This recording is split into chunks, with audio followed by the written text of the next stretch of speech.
तो सरकार से मेरा यही कहना है कि जब बेटी बचाओ वाला खेल होता है ना तो पुलिस को समझाओ पहले, तब बेटी बचाओ खेल होगा। नहीं तो हाथ उठाओ अब बेटी का लाश उठा के जलाओ, वो खेल होगा। और मेरा सरकार से यही निवेदन है हाथ जोड़ के कि पुलिस प्रशासन को ये चीज बोला जाए कि जब कोई लड़की प्रॉब्लम में रहती है तो आप लोग क्यों नहीं खड़ा होते हैं, और क्या ऐसा बात होता है कि तुरंत आप लोग लड़के के साइड से बोलना शुरू करते हैं। मेरा सरकार से यही हाथ जोड़ के निवेदन है कि ये चीज को सुधारा जाए, क्योंकि महिलाओं कोई मर जाएगा 112 को फोन किया जाएगा, वहां मर रहा है इंसान, 112 आएगा पूछेगा चला जाएगा। तो महिलाओं के पास किरण पैसा नहीं है, पुरुषों के पास पैतृक संपत्ति होता है, पैसे होते हैं, बैंक बैलेंस होते हैं।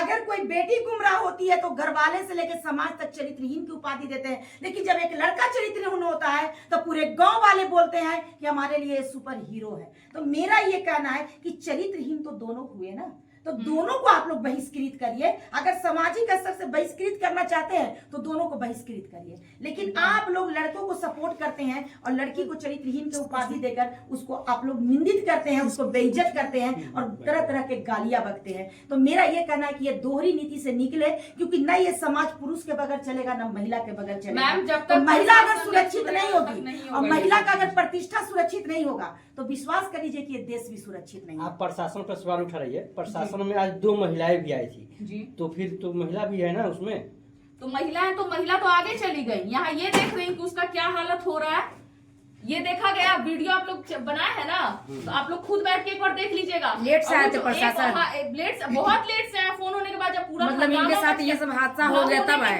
वो आए। सबसे पहले तो किरण 2 महिला मात्र थी, क्या सुरक्षा करेंगी उतनी बड़ी भीड़? और सबसे बड़ी बात की जो जेंट्स आए हुए थे वो डायरेक्ट बोल रहे हैं आप लोग ये क्या कर रही हैं, हम नहीं कुछ करेंगे, हम जा रहे हैं। ये क्या मतलब बनता है? तो सरकार से मेरा यही कहना है कि जब बेटी बचाओ वाला खेल होता है ना तो पुलिस को समझाओ पहले, तब बेटी बचाओ खेल होगा। नहीं तो हाथ उठाओ अब बेटी का लाश उठा के जलाओ, वो खेल होगा। नीतीश कुमार खुद आरक्षण दिए हैं बेटियों को 35% दिए हैं, लेकिन बिहार में प्रशासनिक सुरक्षा तो बेटियों को नहीं मिल रही है ना। सबसे ज्यादा बेटियों को प्रशासनिक सुरक्षा की आवश्यकता है, क्योंकि दिन दहाड़े रात में दहेज के नाम पे आग में जलाया जाता है। अभी कुछ दिन पहले एक बच्ची को फांसी पे लटका दिया गया। कहाँ का मामला था? ये आपका नवादा का था ना, नवादा से रिलेटेड मामला था, फांसी पे चढ़ा दिया गया 2 मंथ की शादी में। प्रशासन अगर महिलाओं को सुरक्षित करेंगे तो 112 क्या आप दिए हैं? आप इतना क्वेश्चन करते हैं, प्रशासन जानकारी लेते हैं कि उस बीच में हत्या हो जाएगी।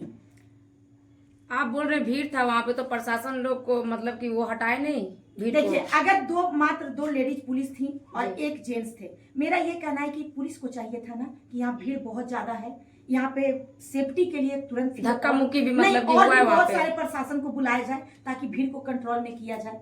आज लड़का भीड़ बनाकर गुंडा बुलाकर कहीं न कहीं वो छिप गया। आज फिर अच्छा वो गाँव में था, लेकिन कहीं ना कहीं वो छुपा हुआ था, वो अपने घर में है, देख रहा है सब ऊपर कुछ। के रूम में ताला उसको बंद कर दिया जाता है, ऊपर के रूम में ही वो रहता है। लेकिन गांव वाले आज जिस तरह के माहौल किए, गांव वाले नहीं किए, वो तो भाड़े के गुंडे थे जो कहीं ना कहीं ये उप मुखिया गौतम बुलाया था। तो देखो तुम्हारी यही सामर्थ्य है। हम सिरनिया 3 ही विदाउट भीड़ के गए, लेकिन तुम देख लो कितने कायर हो कि तुम्हें हम जैसी सिरनियों को कंट्रोल में लाने के लिए भाड़े के गुंडे बुलाने पड़े। तो खुद को बलशाली मत समझना, क्योंकि भीड़ में तो गिद्दड़ भी अपने आप को शो अप कर देते हैं, लेकिन हम लोग सिरनी हैं। अच्छा, हम लोग किसी भी कंडीशन में नहीं डरते। पूजा जी से एक सवाल रहेगा। पूजा जी, आप वहाँ गए थे, क्या कुछ हुआ था? अपना ससुराल गए थे, बताइए थोड़ा दर्शकों को। सोची भी नहीं थी कि ये सब मुझे झेलना पड़ेगा। जिस घर में मैं रह चुकी हूँ, जिस घर में मैं जा चुकी हूँ, जिस समाज में मुझे इतना प्यार मिला 3 साल में, आज ऐसा बदसलूक मेरे साथ मैं कभी सोच भी नहीं सकती हूँ। मतलब जो लोग आपसे अच्छा व्यवहार करते थे एक समय में, आज ही वही लोग थे। जो ननद मेरे से बढ़िया से प्यार से बात करती थी, जो मेरी सास बेटा के अलावा कुछ नहीं बोलती थी, आज इस तरीके से रूप ले लिए, पता ही नहीं चला। क्या वजह आपको लग रहा है? अब वजह क्या होगा? वजह यही है कि दूसरी शादी दहेज को लेके किए हैं, बस सुनना समझना कुछ नहीं है। दूसरी लड़की आ गई है और 12 लाख जो तिलक मिला है, 4 चक्का गाड़ी का डिमांड किया गया है। कहीं ना कहीं तो मुझे वही दिख रहा है और कुछ नहीं दिख रहा है। तो कहीं ना कहीं आप उनसे भी प्यार नहीं करते हो कि तुम दहेज भारी पड़ गया? कौन नहीं प्यार करते हो आप। किन से? अपने पति से। क्यों? प्यार करने में पैसा देने से ही प्यार होता है क्या?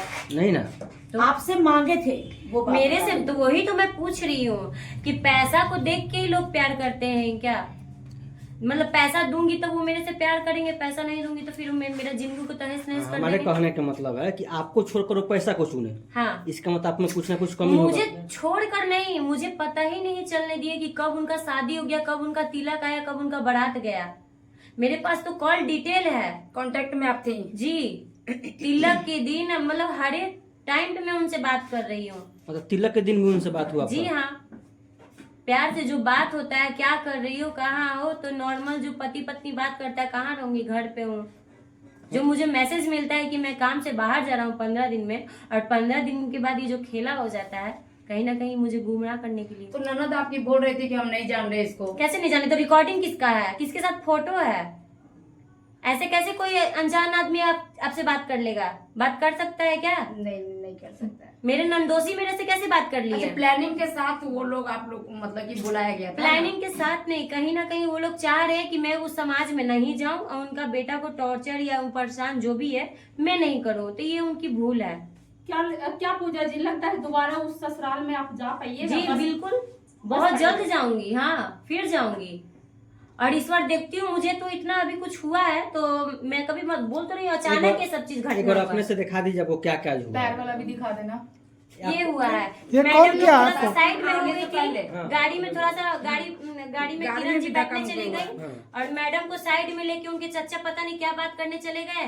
पीछे से आई, बाल वाल घींच दी, देखिए बाल वाल पूरा घींच दी। उसके बाद कह रही तुम बहुत बहू बनने का शौक पड़ा है तुम्हें? हाँ, कौन खींचा बाल आपका? मैं नहीं चिन रही हूँ, 2-4 वो लेडीज थी अनजान, और मेरी ननद बहुत गंदे गंदे तरीके से गाली दे रही है। पैर भी दिखा